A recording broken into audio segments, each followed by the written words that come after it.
My name is Irene. I teach the weekly yoga classes here, facilitate the monthly labyrinth walks, and I am the squirrel herder-in-chief for the Frederick chapter of the Covenant of Unitarian Universalist Pagans. In April of 1986, the number 4 reactor at the Chernobyl nuclear power plant near Pripyat in the Ukrainian Soviet Socialist Republic melted down. An uncontrolled nuclear chain reaction took place.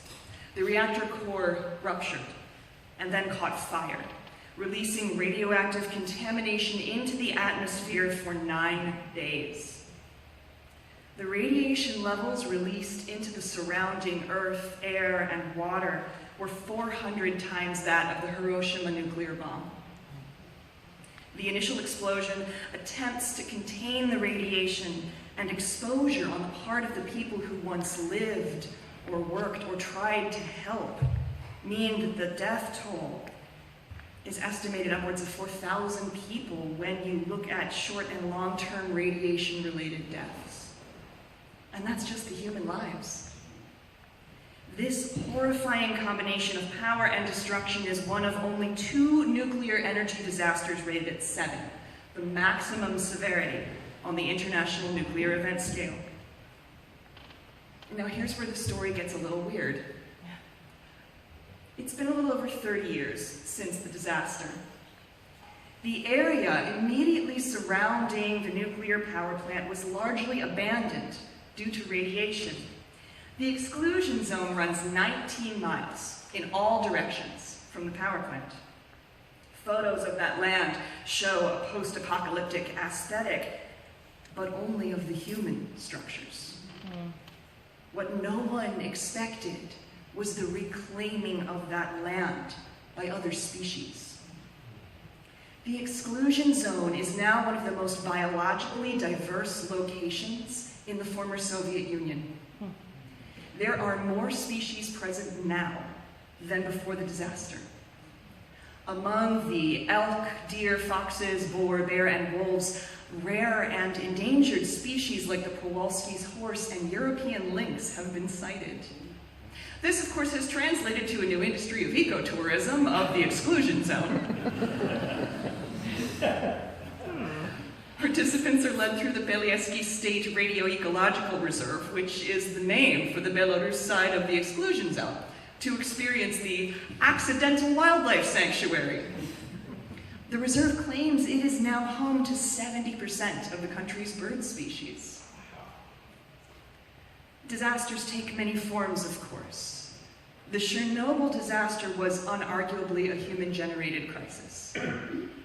But nature has her own catastrophes. In this time of climate change, we're seeing a huge rise in forest fires, and those are not always directly caused by humans.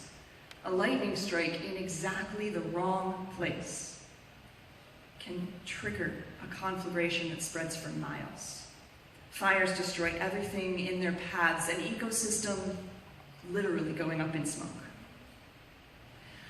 But after a fire, something new occurs: growth. The ashes return nutrients to the earth. Underbrush is consumed, and sunlight can once again reach the forest floor. Insects that preyed on the old-growth forest are wiped out. Most of the young, healthy trees survive and go through a growth spurt courtesy of all that extra sunlight. Biodiversity increases. The remains of burned trees offer tempting habitats to birds and mammals.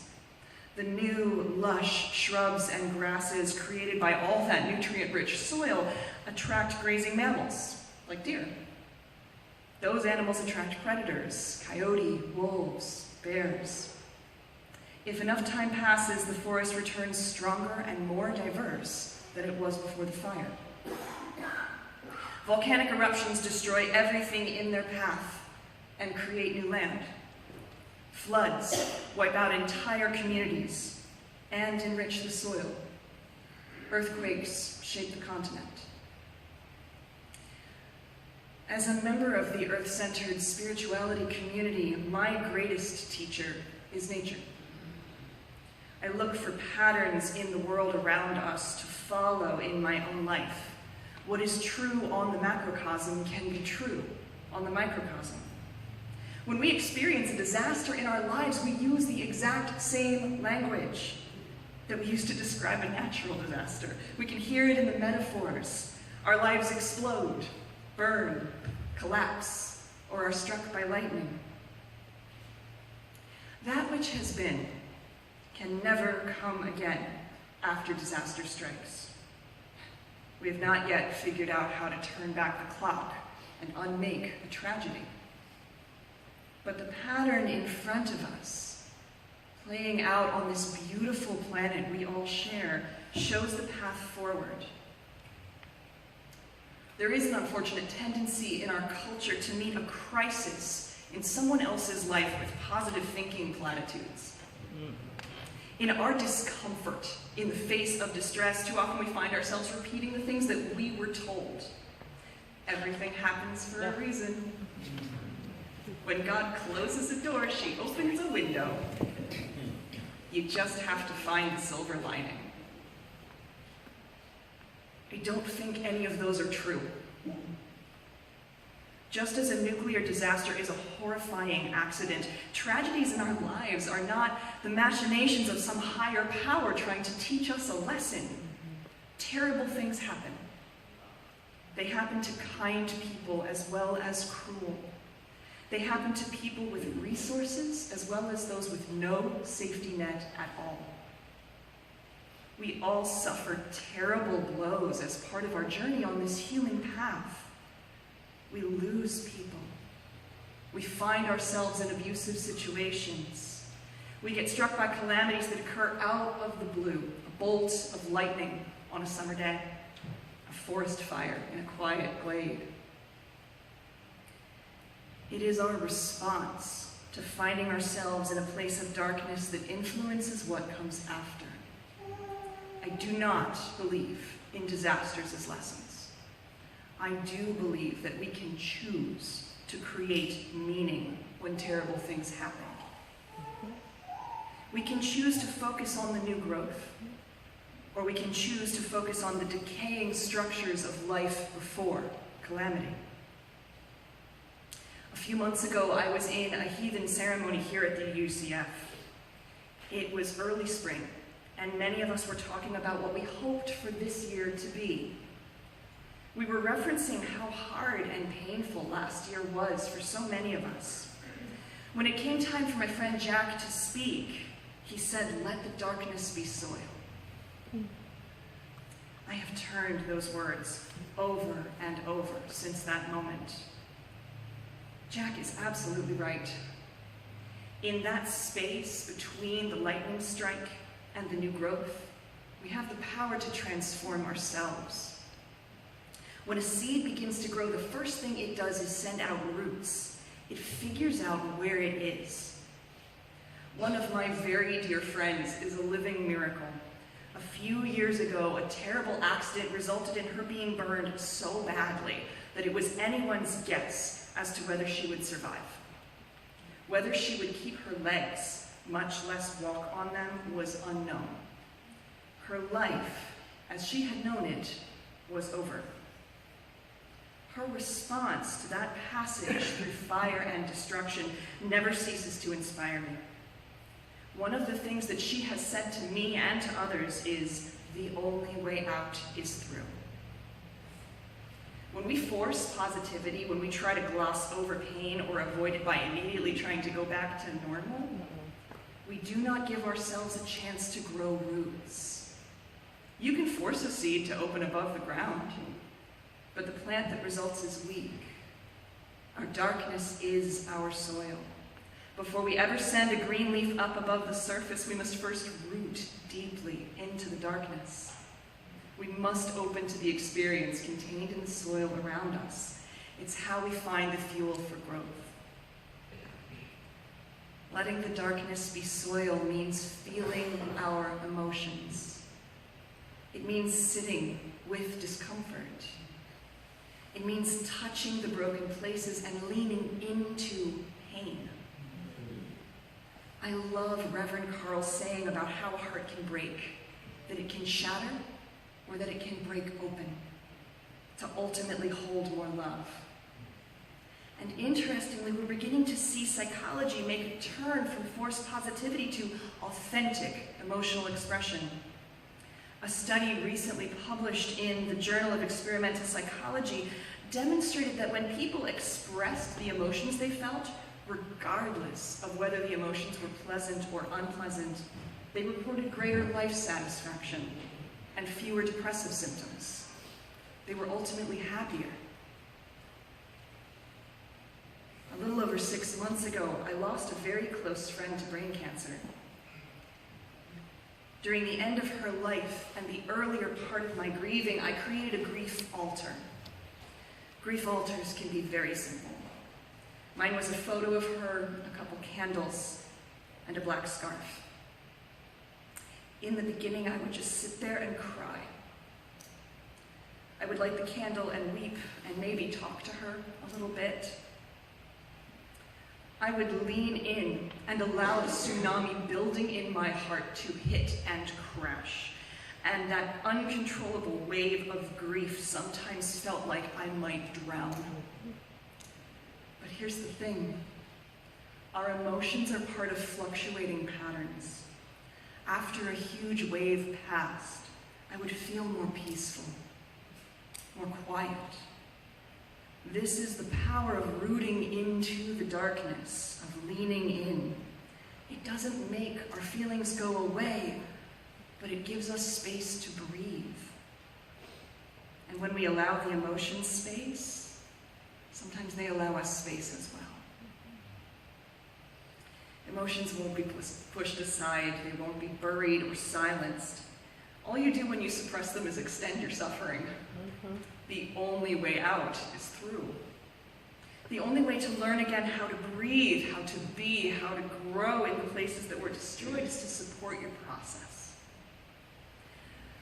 Now, shadows take many forms. Grief is an easy example because it's really hard to suppress. Yeah. However, adults in our culture are masters at suppression. Some of us are so disconnected from our deeper emotions that we don't even know what to use to label a feeling when we have one. We just shove that bad boy into the psychological closet and hope it doesn't break the lock on the door. Within the world of earth-centered spirituality is an area of focus we call shadow work. Shadow work involves addressing the hidden, repressed, or destructive parts of our psychology and working to heal and integrate those places. And I'm going to emphasize the word integrate here. Our culture includes a good deal of forced positivity. The ultimate impact of avoiding unpleasant emotions like grief, anger, and frustration, and pain is to cut people off from themselves. We gaslight trauma survivors, and we compare tragedies like there's some sort of a contest to see who can ignore the most misery. If we can prove that we are making it, at least on the surface, despite of terrible anguish, then somehow we win. I feel a little bit like Dr. Seuss's Lorax anymore. Throughout the story of the Lorax, the character says, "I am the Lorax, and I speak for the trees." More and more frequently, I feel like I should be saying, "I am the witch, and I speak for the shadow." Becoming whole through integration rather than suppressing our shadows offers us incredible strength, wisdom, and power. Righteous rage in the face of injustice is a powerful weapon. Grief is the proof of love. Assertiveness sets and maintains boundaries. Pride protects us from abuse. Imagine if we had access to all the information and energy contained in our shadows. If we were able to safely feel and express our authentic emotions, the world would be a different place. Positive thinking and focusing on only good things is limiting. Becoming whole is more important than becoming light. For many of us, shadow work includes getting professional help. We approach our shadows on multiple fronts, and the ability to fuse science and spirituality is one of the things I value most about my spiritual path. However, the first step to doing shadow work is quite simple. It involves observation. When we discover an emotional reaction that is out of proportion to a situation or a stimulus, we take a closer look. If breaking a dish makes you rage or cry or go into a stress spiral, it's time to get out the mirror and take a closer look. The emotional wave that rises in response to a minor trigger is a clue that something in your shadow needs to be heard, needs to be resolved. When we refuse to look at our own shadows, behaviors, feelings, we can cause immense harm to ourselves and others. We blame others for situations we have created. We lash out at the people who love us. We repeat the same unhealthy patterns over and over and over again and don't understand why we can't get it right. We wrestle with internal demons that don't actually want to fight us. They just want to be heard. One of my favorite quotes is, "You can get bitter or you can get better. Your choice." Despite all the signaling, we are still responsible for ourselves. We are not to blame for our grief and trauma, but we are responsible for what happens next. When trauma occurs, we need to remember that we are seeds in the darkness. We need to send out our roots into the grief or pain or frustration. We must allow ourselves to feel. When we discover something locked deep in our psychological closet, it's our responsibility to draw that shadow out. By working with and integrating our shadows, we are able to grow stronger and more stable. We become the forest after the fire, more lush and diverse than ever before. We become the wildlife preserve after the disaster, a miracle of growth, unlooked for, unexpected, and impossible to imagine before calamity descended. Carl Jung said, "People will do anything, no matter how absurd, in order to avoid facing their own souls." One does not become enlightened by imagining figures of light, but by making the darkness conscious. May we all become better listeners to our darkness, and may the consciousness there be the fertile soil that heralds new growth.